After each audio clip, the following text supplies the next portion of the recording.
lo que Dios me permite compartirles, ahora les voy a invitar a que pasemos al Evangelio según Mateo. No vamos a hablar de la oración, no era una introducción, no vamos a hablar de la oración. Mateo capítulo 12, hoy vamos a dar lectura del versículo 38 al versículo 42.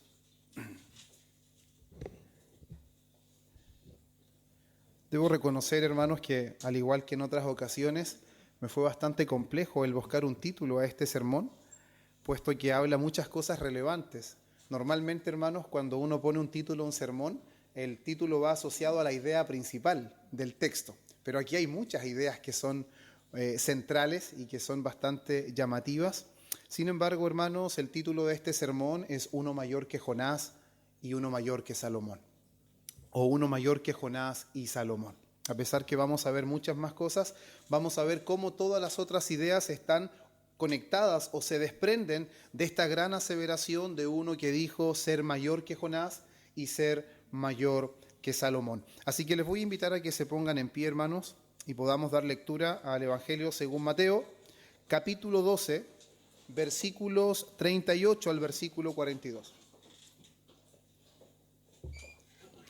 Evangelio según Mateo, capítulo 12, versículo 38 al versículo 42, teniendo en mente el título Uno mayor que Jonás y Salomón, la palabra dice así.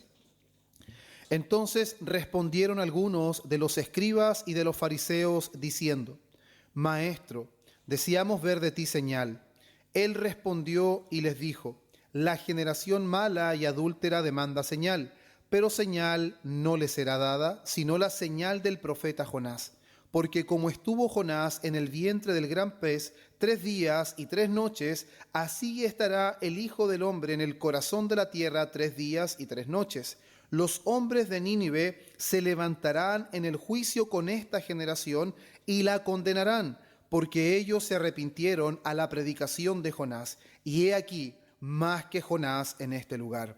La reina del sur se levantará en el juicio con esta generación y la condenará, porque ella vino de los fines de la tierra para oír la sabiduría de Salomón, y he aquí más que Salomón en este lugar. Amén. Pueden tomar su asiento, hermanos. Es importante, hermanos, una vez más, que no desconectemos, hermanos, estos versículos que acabamos de leer de todo nuestro contexto, en donde ya nosotros hablamos acerca de ese tema que es la blasfemia contra el Espíritu Santo, y donde vimos nosotros claramente de que Jesús acababa de realizar un milagro que es bastante extraordinario. En el capítulo 12, versículo 22, nosotros vimos cómo Jesús sanó a un endemoniado que estaba ciego y que estaba mudo. Y si hay algo que queda en evidencia, hermanos, es que ese milagro fue algo claro y fue innegable. Era imposible negar el milagro porque claramente ese hombre que estaba endemoniado y que estaba ciego y que estaba mudo, ahora no lo estaba. ¿Y eso qué fue lo que provocó? Que mucha gente quedara atónita, pero los fariseos, los religiosos de aquel tiempo, los líderes, estaban completamente endurecidos. ¿Y qué hicieron? Le atribuyeron esa obra no al Espíritu Santo, no a Dios, sino la atribuyeron a Belcebú. Prácticamente lo atribuyeron a Satanás, como lo menciona en el versículo 24. ¿Y qué es lo que hace Jesús? Claramente Jesús hace una defensa poderosa en cuanto a su identidad. Él deja en evidencia que lo que están diciendo es algo completamente incomprensible, es algo absurdo, y él va a dejar en claro que es una evidencia de que el reino de los cielos está en medio de ellos. Y si el reino de los cielos está en medio y él está haciendo esas obras, es porque claramente él es el rey de ese reino. Y nosotros vimos en el último sermón algo que se desprende también de esta línea de lo que viene sucediendo en ese contexto o en esa situación, donde el Señor Jesús enseñó claramente que las palabras revelan el corazón. ¿Se recuerdan del título que es Nuestras palabras, el eco de nuestro corazón? Donde vimos que la naturaleza de los hombres determina el fruto.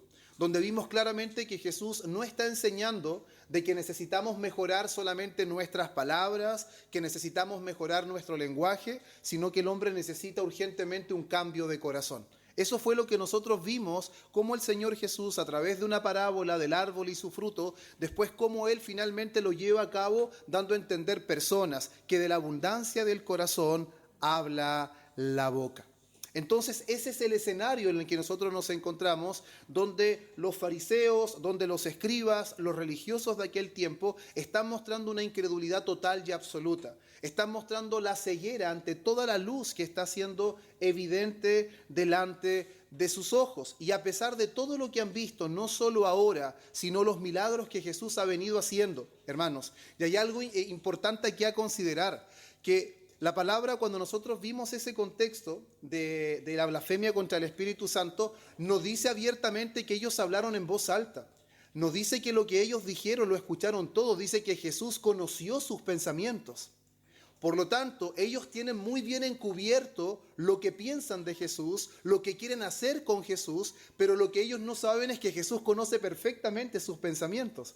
Él sabe muy bien lo que está en su corazón. No así las demás personas. No tienen claridad todavía de lo que ellos profesan de alguna manera o quieren mostrar por fuera, no se condice con la realidad del corazón. Y es por eso, hermanos, que después de todo eso, después de toda la evidencia, después de todo lo que el Señor Jesús está haciendo, ellos hacen algo completamente absurdo. Es algo de no creer. Le piden una señal.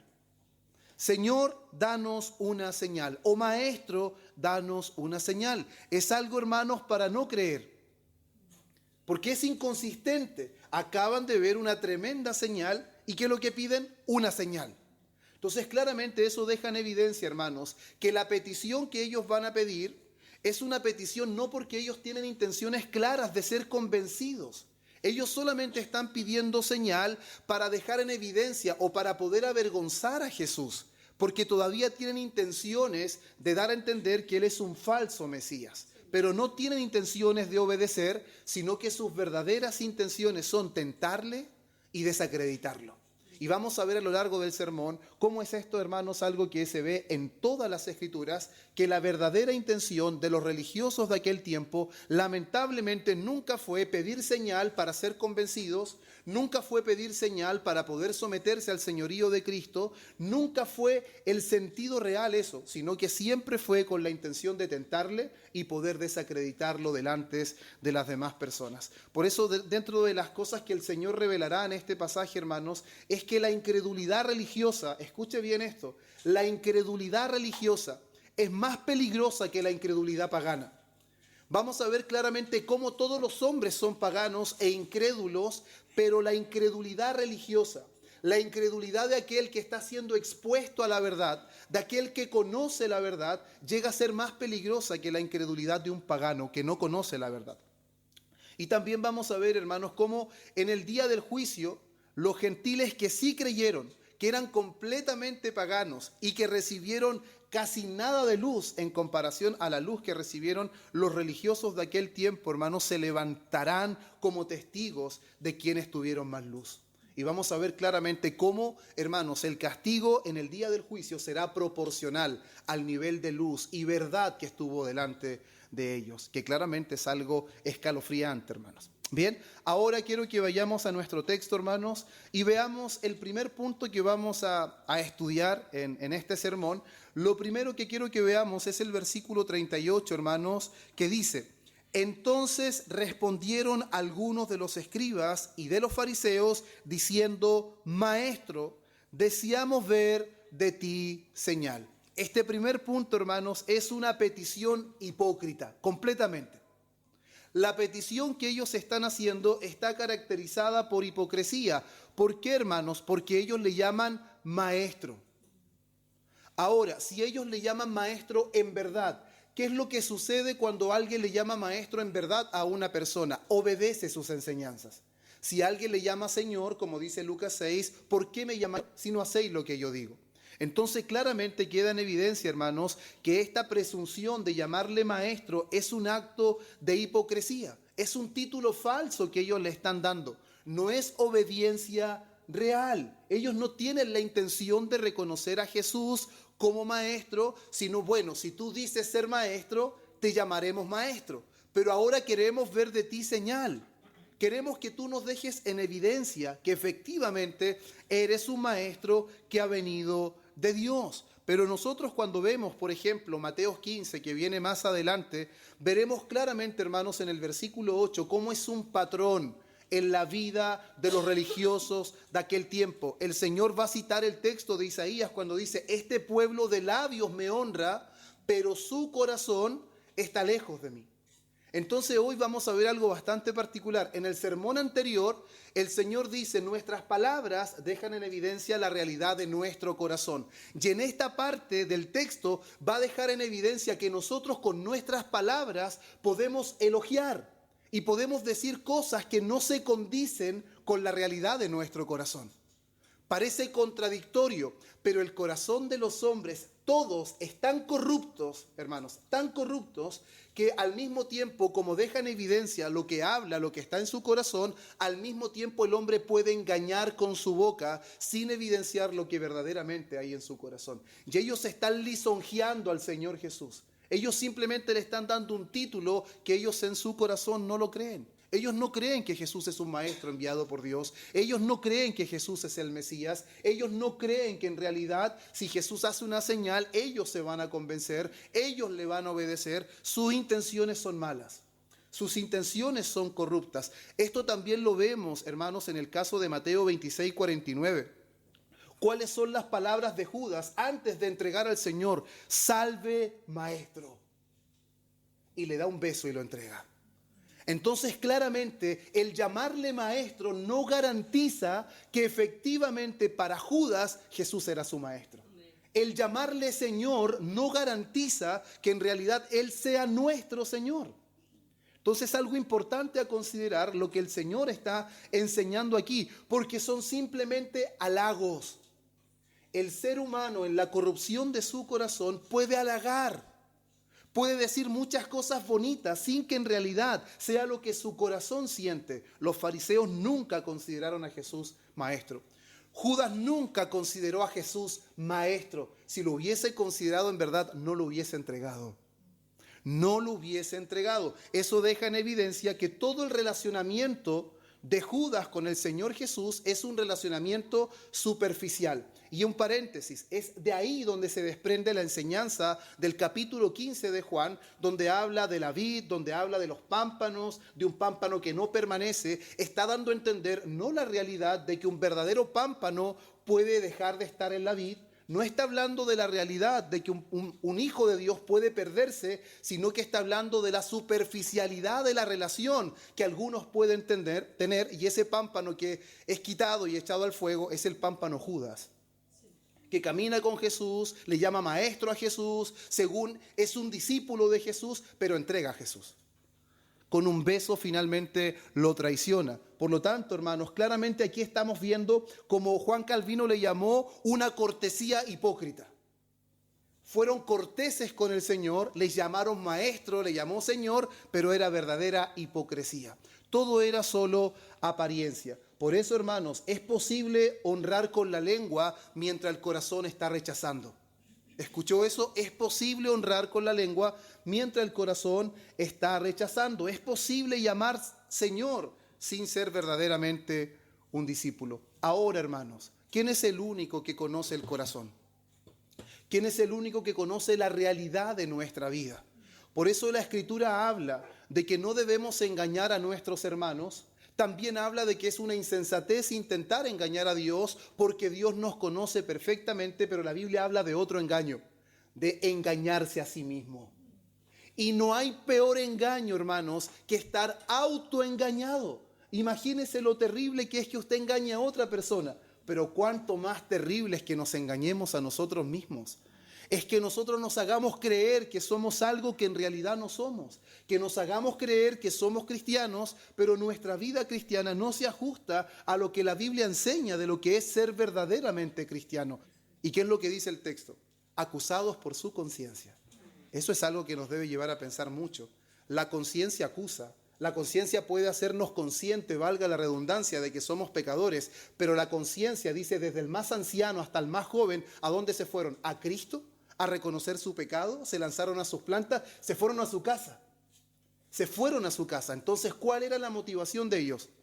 Tentarle, acusarle, desacreditarlo, y es lo que vemos también en Mateo 16, versículo 1. Mateo 16, versículo 1 dice lo siguiente: vinieron los fariseos y los saduceos para tentarle, y le pidieron que les mostrase señal del cielo.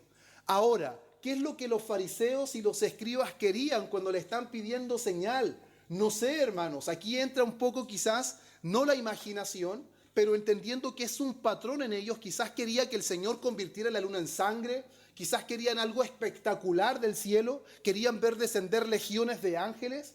Hermanos, pero esa no era la intención de sus corazones. Ellos no tenían la intención de ser sorprendidos para creer, sino solo querían tentarle y desacreditarlos delante de los demás. Lucas capítulo 11, versículo 16 es absolutamente lo mismo.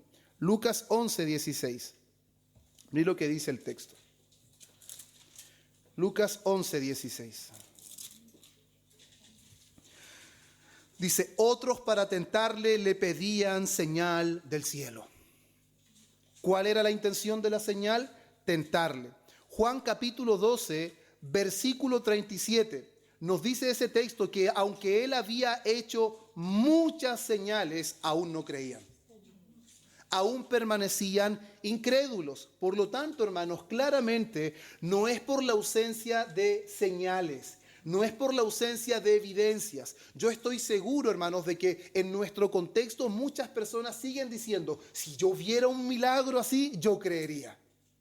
Lo que pasa es que la iglesia necesita volver al tiempo antiguo. Necesitamos ver los cojos andar, necesitamos ver los mayores milagros. Eso es falso. Eso es falso. Inclusive vamos a ver, hermanos, que la mayor de las señales, la mayor de la evidencia no fue suficiente para que ellos creyeran y permanecerían en incredulidad. Por eso, hermanos, cuando nosotros estudiamos la Escritura, podemos llegar a comprender en realidad a qué magnitud llegó el corazón de los hombres. ¿Cuál es el verdadero estado de la vida de los hombres? Cuando llegamos a entender, hermanos, que el Hijo de Dios tuvo que hacer un viaje colosal de la eternidad al tiempo, nacer de una virgen, hermanos, vivir una vida perfecta de obediencia, morir en la cruz del Calvario, ser sepultado, resucitar, ascender a los cielos, interceder por nosotros, es porque estábamos en un lugar sin retorno. Es porque en verdad nuestra condición no era mala, hermanos, era irremediable. Por eso es importante que conozcamos lo que la palabra del Señor nos enseña y que quedemos en el lugar correspondiente. Por eso debemos seguir el ejemplo del mayor de los predicadores. No Spurgeon, Jesucristo. No Pablo, Jesucristo, hermanos. ¿Y cómo le predica el mayor de los predicadores al hombre más entendido de su tiempo, Nicodemo? Tienes que nacer de nuevo. Ese es el sermón que le predica. Esa es la forma que él evangeliza. Nicodemo, no es por tu conocimiento. Nicodemo, no es por tu capacidad. Nicodemo, no son los años que llevas en siendo fariseo, maestro o siendo parte del Sanedrín. Tú necesitas intervención divina. No estás mejor posicionado que ninguna prostituta, que ningún publicano. Estás en la misma condición. Necesitas vida que no tienes y solo Dios la puede dar. Y eso es lo que el Señor está enseñando aquí claramente a estos religiosos fariseos que son pretenciosos. Ellos solo quieren tentarle, ellos solo quieren acusarle. Y el apóstol Pablo muestra el mismo patrón cuando vamos a 1 Corintios, capítulo 1, versículos 22 y 23. Porque los judíos piden señales, los griegos buscan sabiduría, pero nosotros predicamos a Cristo crucificado. Para los judíos ciertamente tropezadero y para los gentiles es locura. Entonces marca el mismo patrón. ¿Para qué piden señales? Normalmente se caracterizan por pedir señales. Inclusive en el Antiguo Testamento, Éxodo, capítulo 17, versículos 2 y 7, se menciona esta pregunta. ¿Está Jehová entre nosotros o no? ¿Por qué ellos decían esto? Porque querían seguir teniendo señales. Hermanos, el pueblo de Israel vio el mar abierto. Cruzó en seco, hermanos. Vio todas las plagas en Egipto. Absolutamente todo. Y ellos en Gosén estaban completamente seguros. Mientras Egipto se caía a pedazos, con el orgullo de Faraón incluido, Israel estaba guardado. Israel era la niña de los ojos del Señor. Dios la guardaba a Israel de una manera incomparable. Salieron de Egipto, enfrentaron un problema. Inmediatamente, ¿ante quién cuestionaban? ¿Acaso ellos no entendían que no era Moisés el que los estaba sacando? ¿Ellos no entendían que era Dios, hermanos? pero cuestionaban claramente. En Salmos capítulo 78, del versículo 17 al 22 también, habla de que pedían señales a gustos. Todo el tiempo pedían señales. Todo el tiempo, hermanos. Y es impresionante cómo a pesar de todo lo que Dios hacía, el Antiguo Testamento deja enmarcado algo, que ellos llevaban ídolos aún en sus tiendas. Siempre tenían una opción adicional. Por lo tanto, hermanos, la incredulidad no pide señales para creer, sino que ellos solamente intentaban pedir señales para poder argumentar su incredulidad, para acrecentar su incredulidad. Y eso es algo que todos nosotros debemos tener claro. Y a la hora que presentamos el Evangelio, también debemos presentarlo de esa manera. Cuando alguien está siendo expuesto a la palabra, cuando está siendo expuesto con claridad al Evangelio y pide señales y pide más señales, es porque en realidad no es honesto en pedir las señales, es porque no quiere creer. Y esa es la realidad del corazón de los hombres, hermanos. Ahora, el punto 2 de lo que nosotros vemos en el versículo 39. ¿Cuál es el diagnóstico que hace Jesús una vez más de aquellos que son los líderes religiosos? Él dice que es una generación mala y adúltera. Hermanos, ¿qué diagnóstico? Es como que usted va al médico y le dan el peor de todos los diagnósticos. Ese es el diagnóstico que el Señor Jesús hace. Generación mala y adúltera demanda una señal. Al decir mala, hermanos, está reforzando la idea de que ellos son corruptos, son perversos, están muertos espiritualmente. No es ignorancia, hermanos, es rebeldía. ¿Logra entender la diferencia de eso? Mucha gente dice, es que yo no conozco, pero se le enseña, se le da a conocer. Eso deja en evidencia, hermanos, que no es ignorancia, es rebeldía. Nosotros nos rebelamos contra Dios. A pesar de tener el conocimiento, a pesar de tener toda la evidencia, el ser humano se rebela contra Dios. ¿Qué es lo que nos sucede? Inclusive, mire, cuando nosotros estamos conociendo recién a Dios, y esto creo que le va a identificar a todos, tenemos convicción de pecados porque es obra del Espíritu Santo. Llegamos a entender que Dios es santo y nosotros no. Pero a pesar de ese conocimiento, aún tenemos intenciones de vivir la vida cristiana a nuestra manera. Aún seguimos pensando, pero esto no es tan malo. Esto a Dios, ¿cómo le va a molestar? Porque aún queremos nosotros seguir implementando nuestros gustos, nuestros deseos, a pesar de tener verdaderamente el Espíritu Santo en nosotros. Por eso el llamado a todo creyente es a mortificar el pecado.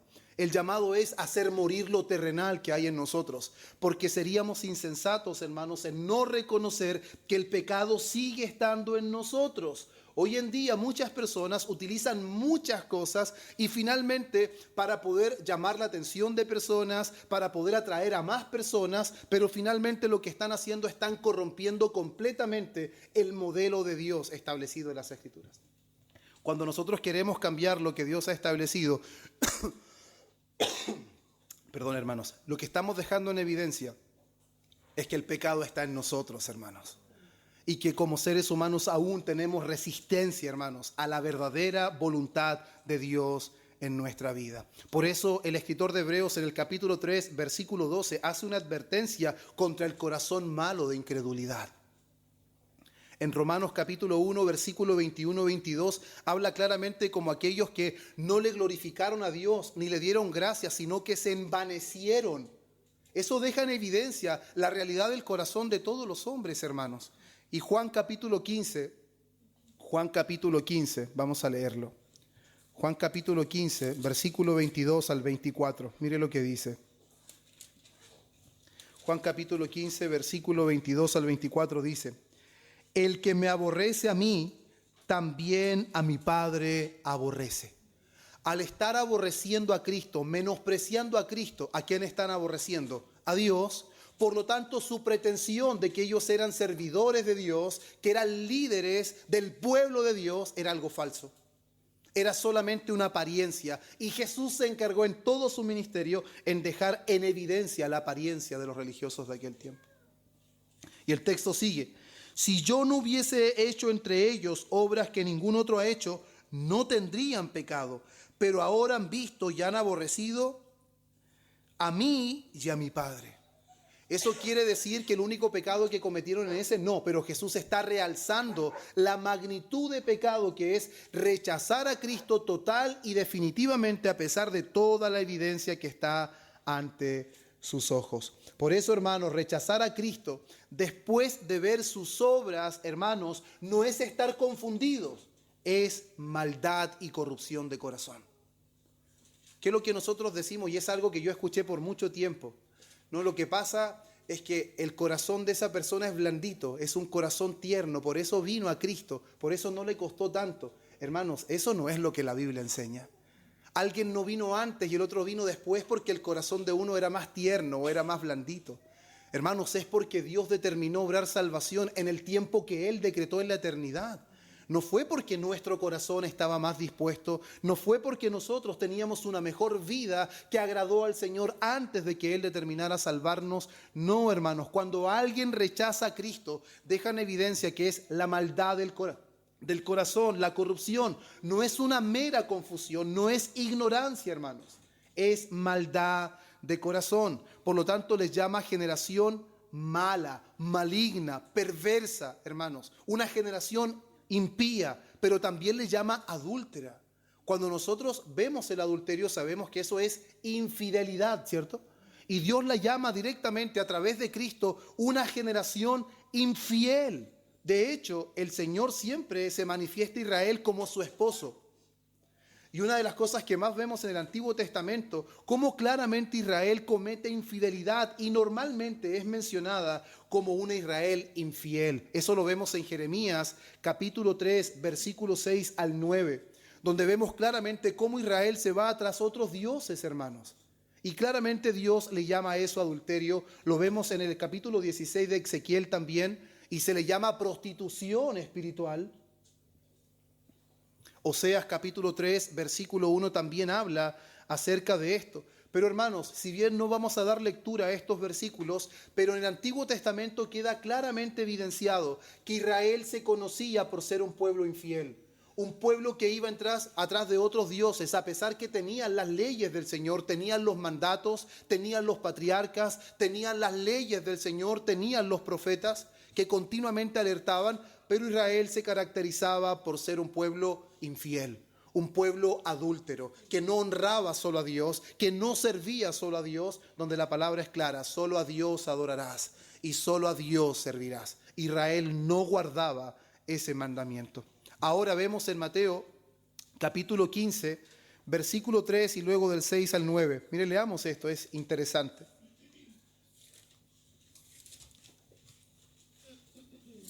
Mateo capítulo 15, versículo 3 y luego del 6 al 9 dice lo siguiente.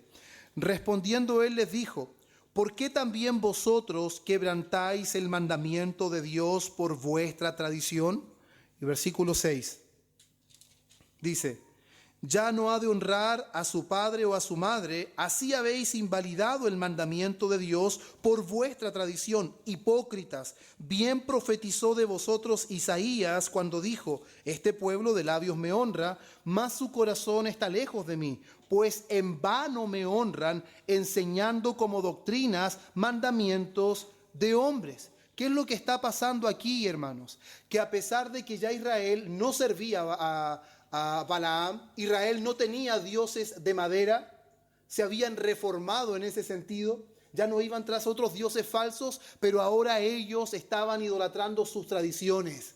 Ellos ahora estaban buscando su propia forma de enseñanza. Ellos enseñaban como doctrina de Dios palabras que hombres habían enseñado y finalmente quebrantaban el mandamiento de Dios por cumplir y guardar sus tradiciones. Entonces, claramente, hermanos, a pesar de que en nuestro tiempo nosotros no tengamos un Dios de cera o un Dios de madera, pero nosotros podemos estar idolatrando inclusive nuestras propias convicciones por sobre la palabra de Dios. Podemos estar idolatrando nuestras tradiciones, idolatrando nuestra reputación. Para los fariseos y los escribas, su reputación era más importante que reconocer a Jesús como Mesías. Su reputación estaba en juego. Si reconocían a Jesús como Mesías, sus lugares prominentes se perdían, hermanos. Y eso es algo completamente complejo, porque ellos estaban cambiando la idolatría antigua por una idolatría moderna, pero no estaban sirviendo a Dios, y eso estaba quedando completamente en evidencia. Y hoy ese patrón se repite, hermanos. Ese patrón se repite. Estando en la iglesia podemos honrar tradiciones, podemos tener aún en más alta estima nuestra propia reputación, nuestra propia justicia, nuestras experiencias aún por sobre la palabra. Lamentablemente en muchas personas pesa más la experiencia que la palabra. La palabra enseña algo, pero en la experiencia tuve otra experiencia. Ahora, ¿quién filtra a quién? ¿La palabra filtra la experiencia o la experiencia filtra la palabra? Lamentablemente hoy la experiencia gana. Yo experimenté esto, aunque la palabra diga otra cosa, yo asumo que mi experiencia está por encima de la palabra. Y lamentablemente eso es una idolatría similar a la que cayeron los líderes religiosos de aquel tiempo, porque cayeron en esa idolatría con conocimiento. Aquí no estamos hablando de personas que no conocen el Evangelio, que están viviendo vidas completamente apartadas del Señor, sino de personas que conocen las Escrituras, inclusive de personas que están viendo la obra del Espíritu Santo, nada más y nada menos que en la persona del Hijo. Y ahora, cuando personas en este tiempo son parte de la iglesia, se les expone la Escritura, se conoce perfectamente la Escritura, pero su vida se sigue caracterizando por estas cosas: reputación antes que adoración a Dios, al único Dios verdadero, tradiciones por sobre la verdad del Señor. Es que así me enseñó mi abuelita, es que así enseñó el pastor antiguamente. No importa lo que haya enseñado la abuelita, hermanos. No importa lo que haya enseñado el pastor por 100 años. No importa lo que la iglesia haya promulgado, hermanos. Lo que importa es lo que la palabra del Señor dice. Por eso es algo que salió muy fuerte en el tiempo de la Reforma. La iglesia no determina lo que la palabra enseña. La palabra determina lo que la iglesia enseña, que es completamente diferente. Es por eso la necesidad de la idoneidad y la fidelidad de hombres que expongan la palabra del Señor, no antojadizamente, no buscando un beneficio propio, no buscando permanecer en su reputación, sino que la palabra del Señor sea expuesta con fidelidad, hermanos. Ellos establecieron su propia justicia, como el apóstol Pablo dice también en Romanos capítulo 10, versículo 1 y versículo 3. Ese es el problema real de los israelitas, que no buscaron la justicia de Dios por fe, sino que buscaron establecer la suya propia. Buscaron la justicia, pero su propia justicia, no la que es por la fe en Jesucristo, sino la que ellos creyeron que eran capaces de producir por su propia obediencia. Y eso, hermanos, es algo trágico. Es algo que nosotros vemos en nuestro contexto actual, donde la tradición pesa mucho. De hecho, el pastor Sugel normalmente menciona que lamentablemente la tradición, de alguna manera, o las experiencias que se viven dentro de una iglesia, es como si fueran vacunados contra la verdad. Finalmente uno les puede estar mostrando la evidencia notoria, puede dedicar un tiempo y mostrarle que la Biblia dice completamente lo contrario a lo que la persona cree o experimentó, pero están cerrados. Es como que están vacunados contra la verdad. Y oremos, hermanos, por eso. Y creo que esta enseñanza apunta directamente a esto. No solamente a mirar que alguien puede estar engañado. ¿No será que también yo estoy engañado? ¿No será que alguno aquí utiliza palabras lisonjeras, exalta al Señor de labios, pero su corazón está lejos de Él? Es algo que cada uno de nosotros debe examinarse, que también hablábamos en el sermón anterior. Y eso es lo que el Señor Jesús le está diciendo. Y ahora pasa de donde le niega una señal, señal no le será dada, pero no es que no va a haber ninguna señal más. Aquí el Señor Jesús está evidenciando algo, que Él no vino a cumplir los caprichos antojadizos de los hombres. Él no vino a hacer lo que los hombres querían que Él hiciera. Y de repente nosotros pensamos que el Señor tiene que hacer lo que nosotros le decimos. No, hermanos, el Señor Jesús vino a hacer la voluntad de su Padre. Él no vino a cumplirle los deseos a nadie, porque Él no es un genio, hermanos. No es una lámpara que nosotros frotamos. Los fariseos pensaron que ellos podían pedir antojadizamente y que el Señor estaba obligado. Él hizo las señales que Él quiso hacer. Él hizo las señales que su Padre había determinado que hiciera. Y aún más, Dios había reservado la más suprema de las señales. Es por eso que nuestro tercer punto es la señal suprema, la señal de Jonás. Él dice, señal no le será dada, sino la señal del profeta Jonás. Y cuando nosotros vamos al libro de Jonás, en el capítulo 1, versículo 17, vemos que la Escritura dice: estuvo Jonás en el vientre del pez 3 días y 3 noches. Eso, hermanos, garantiza que la historia de Jonás no es ficticia. Jesús está citando literalmente lo que ocurrió con Jonás. Por lo tanto, el pez no es una fábula. El pez no es un cuento inventado. Está dando a entender claramente que es una historia real. Hubo un profeta que en realidad no quería predicar. Hubo un profeta con un espíritu nacionalista, celoso por su país y que no amaba a los enemigos, que se indispuso a cumplir el propósito de Dios. Hubo un profeta que por su desobediencia fue sepultado en lo profundo del mar, dentro de un pez, pero que todo eso de alguna manera era tipológico, hermanos. Era tipológico. Dice: estuvo en el pez 3 días y 3 noches. Capítulo 2, versículo 2 al 6 de Jonás menciona algunas palabras como estas. Dice que estuvo en el seno del Seol, las aguas me rodearon hasta el alma, y también menciona que la tierra echó sus cerrojos sobre mí para siempre. Y en el versículo 10 dice: y vomitó al profeta en tierra.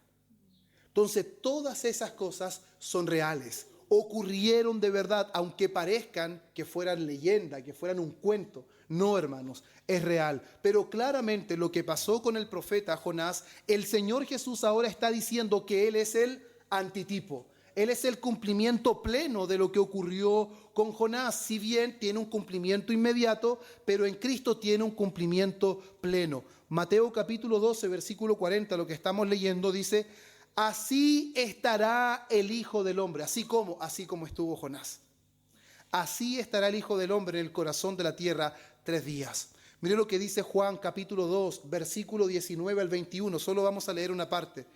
Destruid este templo y en 3 días lo levantaré. ¿De qué está hablando? Está hablando del templo hecho por manos de hombre, está hablando de su cuerpo. En Romanos capítulo 1, versículo 4 dice: declarado Hijo de Dios con poder por la resurrección de entre los muertos. Hechos 17:31 dice: dando fe a todos con haberle levantado de los muertos. Por lo tanto, hermanos, la muerte de Cristo es una muerte real, no una muerte tipológica. Jonás no murió verdaderamente. En la profundidad del mar está haciendo una muerte tipológica, pero la muerte de Cristo es una muerte real. La sepultura de Cristo es una sepultura real y la resurrección de Cristo es una resurrección real y gloriosa. A Jonás solo lo vomitó un pez, hermanos. Y si usted se da cuenta, cuando Jonás estaba dentro de la barca, dijo: yo soy el culpable, échenme a mí abajo, y se calmó la tempestad. Esa misma escena se repite muchos años más adelante. El Señor está con sus discípulos en la barca, pero Él no es el culpable, Él es completamente inocente. A Él no tienen que echarlo bajo la barca, sino que Él se levanta y Él enmudece el viento y Él enmudece el mar, porque Él es el cumplimiento pleno, Él es el antitipo. Todo lo que Jonás no es, Jesús lo es. Todo lo que los reyes en el pasado no fueron, Jesús lo es. Lo que los profetas no fueron, Jesús lo es. Por eso su muerte es real, su sepultura es real y su resurrección es completamente gloriosa. No tiene comparación con que Él haya sido vomitado por un pez. Pero los fariseos, hermanos, rechazan incluso esta señal. Por temas de tiempo, hermanos, pasamos directamente a esto. Pero los fariseos aún van a rechazar esta señal. Y en Lucas capítulo 16, versículo 31, cuando se habla del rico y Lázaro, aquí hace una afirmación tremenda el Señor, que ni siquiera la resurrección de uno de entre los muertos hará convencer a un incrédulo endurecido, hermanos. ¿No? ¿Qué dijo el rico? Si se levantara alguno de entre los muertos. ¿Y qué le dijo Abraham? No. A Moisés y a los profetas tienen. ¿Eso qué significa? La palabra tienen. La palabra tienen. Ahora, si no creen a la palabra, no creerán a nada. Es una equivocación nuestra, hermanos, pensar que la incredulidad de los hombres va a ser rota por un milagro, por una señal. Hermanos, de verdad que eso es algo que nosotros hemos creído por mucho tiempo, pero si no creen a la palabra, que es el medio que Dios determinó para salvar a los incrédulos, no van a creer a nada, porque nosotros no elegimos los medios. Hoy día muchos quieren elegir medios musicales, medios de entretenciones, de recreaciones, para atraer a las personas. olvidando que el que añade a los que han de ser salvos, ¿quién es? ¿La música entretenida, hermanos? ¿Las recreaciones? ¿Implementar juegos dentro de la iglesia? Quien añade a los que han de ser salvos es el Señor. Quien hace perseverar a sus santos es Dios, no las entretenciones dentro de la iglesia. Entonces es inconsistente. Y mire lo que dice Mateo capítulo 28. Nos estamos adelantando en Mateo, pero es necesario. Y se van a dar cuenta cómo realmente la incredulidad, hermanos, la terquedad del corazón es radical, es profunda y es completamente definitiva. 28 al 3, del 11 al 13, perdón, dice: mientras ellas iban, he aquí unos de la guardia fueron a la ciudad y dieron aviso a los principales sacerdotes de todas las cosas que habían acontecido. Y reunidos con los ancianos y habido consejo, dieron mucho dinero a los soldados. ¿Para qué dieron dinero? Diciendo: decid vosotros, sus discípulos vinieron de noche y lo hurtaron, estando nosotros dormidos. Hermanos, hasta la resurrección de Cristo de entre los muertos, hasta la señal suprema, hasta lo que ya es evidencia clara, no solo de que el Señor Jesús es un buen hombre o un hacedor de milagros, sino que Él es el Mesías que resucitó con poder, aún eso intentaron silenciarlo. Aún dieron dinero para que nadie escuchara y para que nadie creyera, si no pensaran que fue un invento de los discípulos. ¿Qué invento, hermanos? Cómo corrió solamente el comentario de un par de discípulos hasta este tiempo. Claramente, hermanos, no es un invento. El hombre intentó silenciar, intentó a toda costa, hermanos, evitar que esto sucediera, dejando en evidencia la realidad del corazón. Hermanos, la resurrección fue la señal definitiva. La resurrección es la señal definitiva. Si esto no es suficiente, hermanos, nada lo será. Nada lo será. De repente creo que en todos nosotros ha pasado de que sentimos impotencia cuando presentamos el Evangelio y decimos: ¿qué podemos hacer? ¿Qué podemos decirle? Dígale que Jesucristo vivió una vida perfecta de obediencia. Diga que Él murió en la cruz del Calvario por pecadores como nosotros, que Él fue sepultado y que al tercer día resucitó con poder, que Él ascendió a los cielos, está a la diestra del poder de Dios e intercede por su pueblo. Si tú te arrepientes y crees en ese mensaje, serás salvo. No necesitamos nada más, hermanos. No necesitamos nuevas técnicas, no necesitamos 7 pasos para evangelizar. Necesitamos presentar el Evangelio como la Biblia lo presenta. Este mensaje no pierde, hermanos, vigencia. No pierde vigencia. Como dijo Martín Lutero, la palabra de Dios no es antigua ni es moderna, es eterna, hermanos. Es eterna. La palabra de Dios no es una reliquia o estaría en un museo y la estaríamos yendo a visitar como una reliquia. No, hermanos, la palabra del Señor trasciende los tiempos porque es la palabra del Señor que vive y permanece para siempre.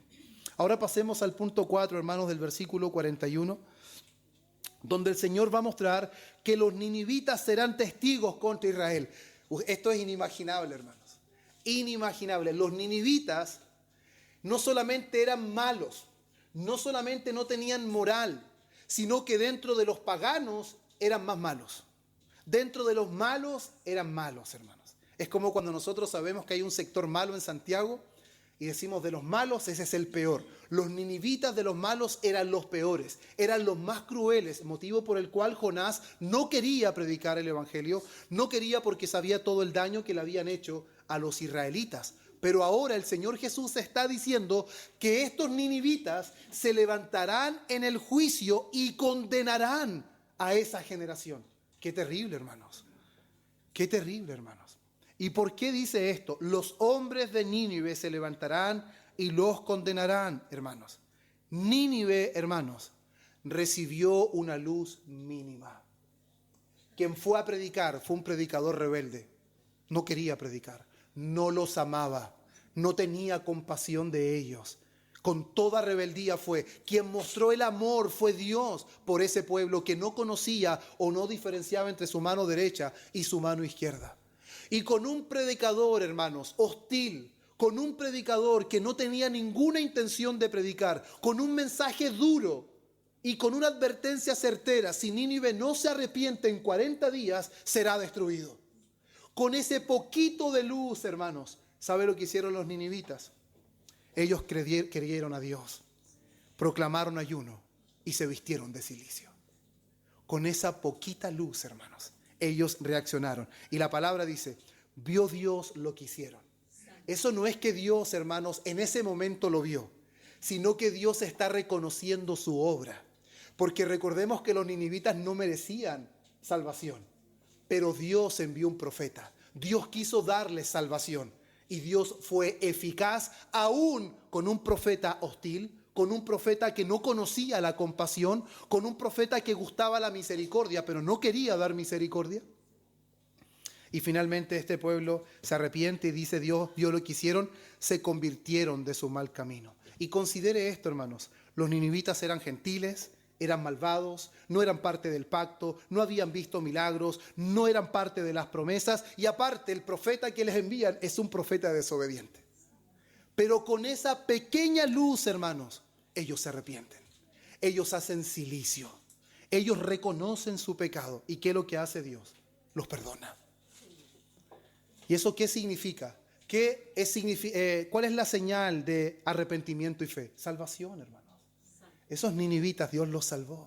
¿Y por qué fueron salvos? Por la misma razón que nosotros. Solo por gracia. Y solo por medio de la fe. Pero ellos recibieron una luz mínima y esa luz mínima fue suficiente para que pudieran confiar en un Dios compasivo y perdonador. Pero Israel, esta generación, hermanos, no había un profeta hostil, no era un profeta desobediente, no era un profeta sin compasión y sin misericordia, sino que era la verdad encarnada. Era el verbo hecho carne, era Emmanuel, hermanos, Dios con nosotros. Era la sabiduría de los proverbios encarnada delante de ellos. ¿Y qué es lo que hacen ellos con toda la luz? La rechazan. Y dicen, este no es Dios, este es Belcebú. Pero los asirios dicen, Señor, ten misericordia de nosotros. Ten compasión de nosotros. Y se visten de cilicio y se arrepienten y aún mandan a todos los animales a ayunar junto a ellos. Hermanos, cuando Dios obra en el corazón, la evidencia es real. Cuando Dios obra en la vida de alguien, hermanos, eso no significa que usted jamás en la vida se va a equivocar, pero experimenta el verdadero dolor de haber pecado. Ya no es un corazón de piedra que cuando las flechas de la palabra de Dios van, rebotan, sino que quedan clavadas ahí. Y usted experimenta el dolor y su corazón sangra por haber fallado a aquel que le mostró tanta gracia y tanta misericordia. Este pueblo, esta generación maligna y adúltera rechazó toda la luz. Ellos tenían la ley, hermanos. Ellos tenían los profetas. Ellos tenían las promesas. Ellos vieron los milagros. Ellos recibieron la enseñanza. Aún más, ellos tenían al Hijo de Dios frente a ellos. Y dijeron, es Belcebú. Por eso, hermanos, en el capítulo 11, versículo 20 al 22, el Señor Jesús va a decir, más tolerable es el castigo para Tiro y para Sidón que para vosotros. El castigo para Sodoma y Gomorra no se comparará con el castigo que recibirán aquellas ciudades en donde recibieron mayor luz, donde vieron milagros y vieron evidencia clara de que el Mesías estaba en medio de ellos. Hermanos, esto es algo que debemos reflexionar, que debemos pensar y ver claramente que tener más luz exige más obediencia. Más luz. No es tan solamente que tenemos más información, hermanos, requiere más obediencia. Y creo, hermanos, que es algo que nosotros debemos reflexionar. Nínive será testigo, hermanos, Nínive, contra quienes reciban y escuchan más, no solamente contra los fariseos de ese tiempo.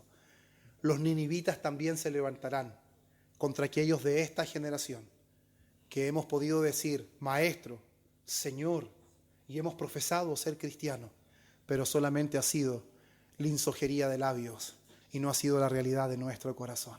Solo nos hemos añadido a la superficialidad de la religiosidad, como los hombres de ese tiempo, hermanos. Que Dios nos libre de eso. Y para eso tenemos su palabra, hermanos. Acudamos a la Biblia, examinémonos a nosotros mismos y veamos si efectivamente estamos en la fe. ¿Dónde está puesta nuestra confianza? ¿En nuestra justicia? ¿En nuestros años de cristiano? ¿En nuestro conocimiento? ¿En que obedecemos más que el resto? ¿O tendríamos que decir al final de nuestro camino, como cantamos, no fui yo, sino Cristo en mí? No puedo confiar en mi justicia, como dijo el apóstol Pablo, no teniendo mi propia justicia, sino siendo hallado en Él. Hermanos, el creyente verdadero no se caracteriza porque no falla o porque no peca, sino que él con lágrimas en sus ojos reconoce que fue la gracia de Dios en todo momento.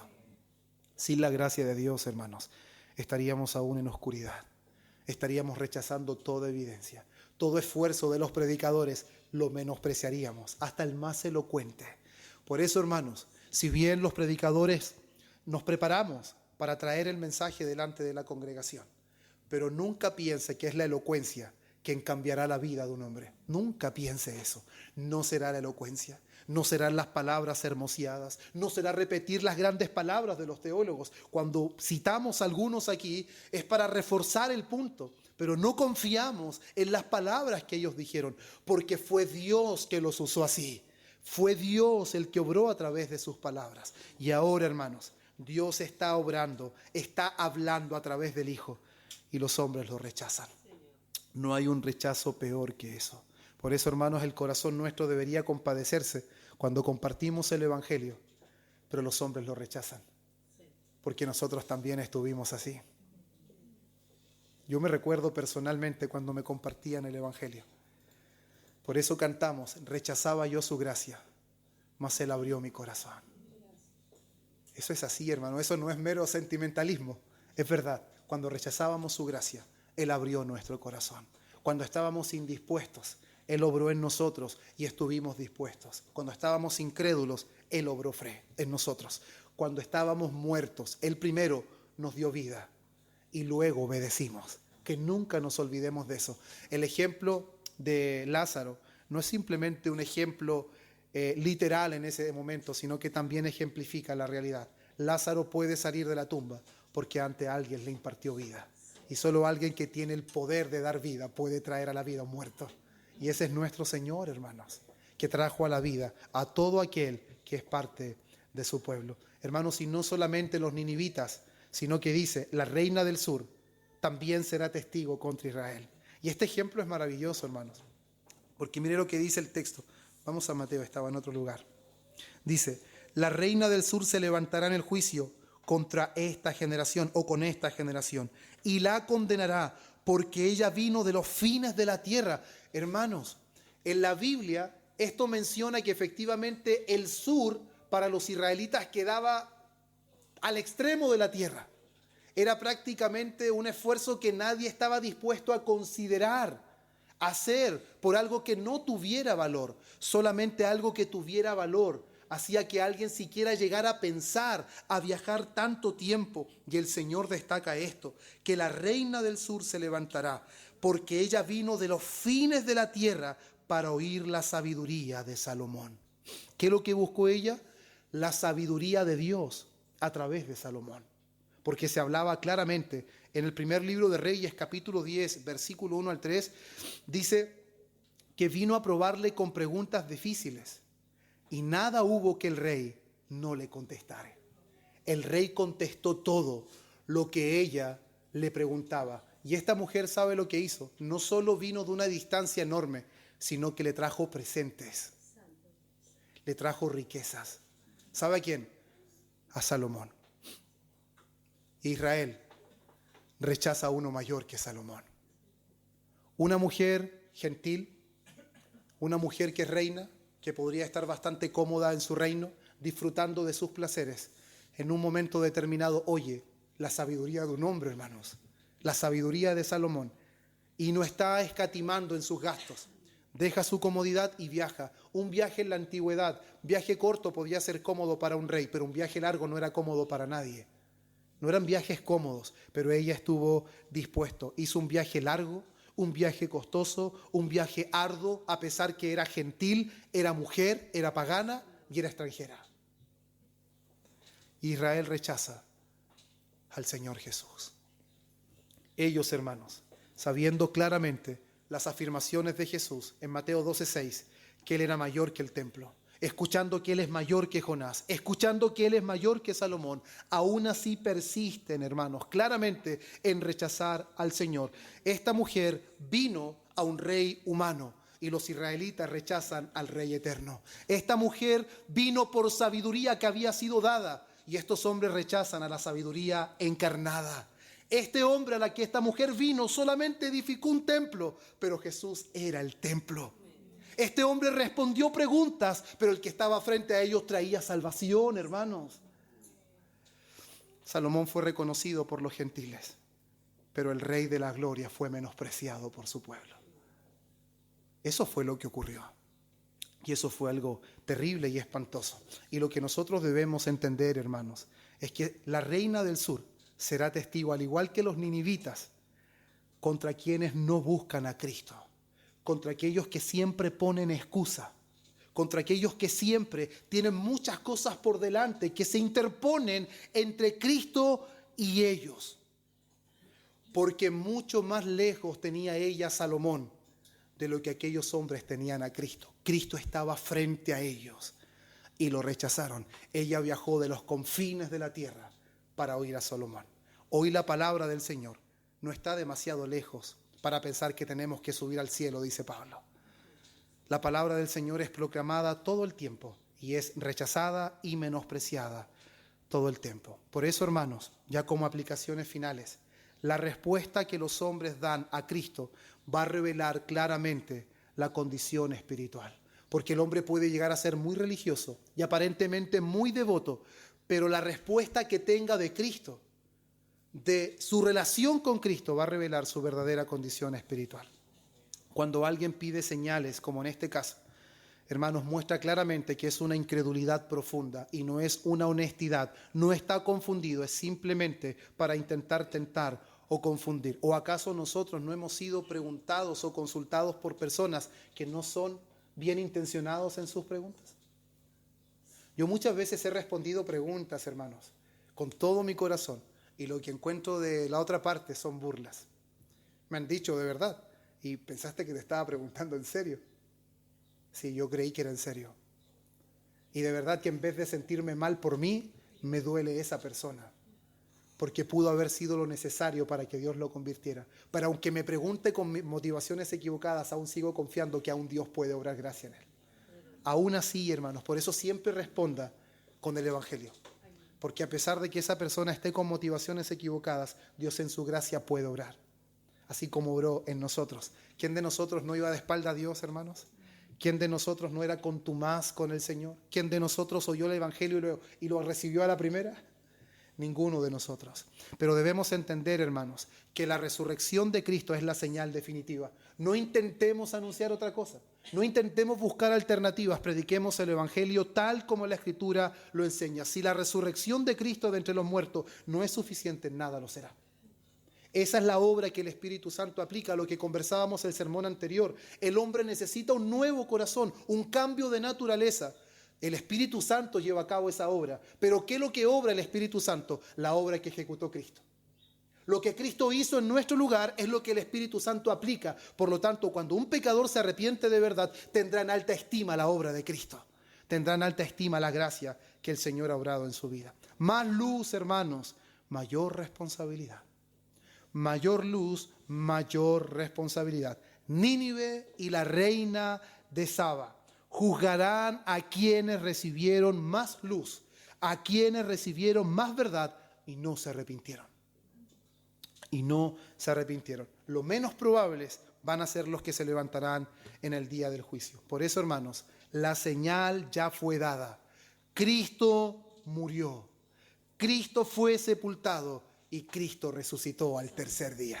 La señal de Jonás fue la última señal que Dios dio para dar garantía de que Cristo es el Mesías. Por eso, hermanos, en el juicio la pregunta no será ¿vieron suficientes señales? Sino que la pregunta será ¿qué hiciste con Cristo?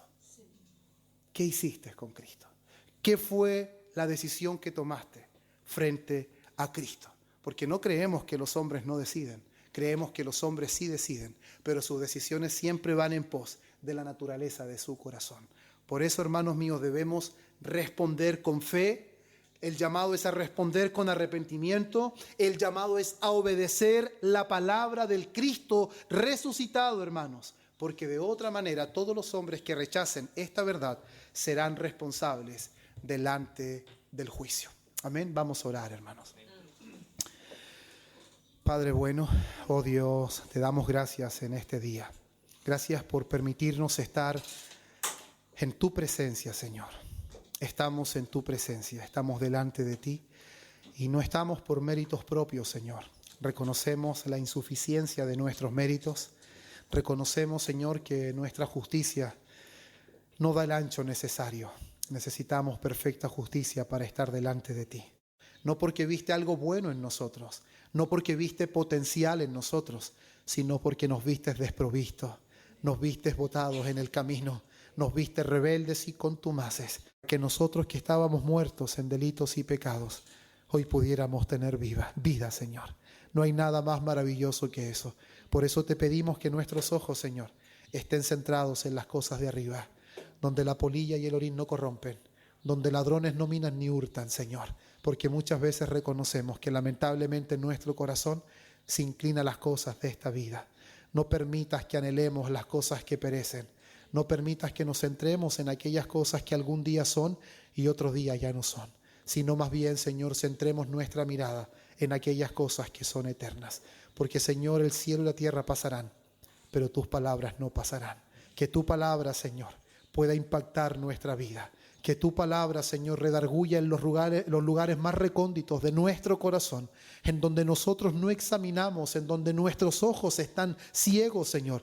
Que tu palabra revele lo que está en nuestra vida y podamos confesarlo y podamos arrepentirlo. Y en el poder de tu Espíritu Santo podamos cambiarlo para la gloria de tu nombre, Señor. Oh Padre, y a ti sea gloria, honra y honor en el nombre de Cristo. Amén.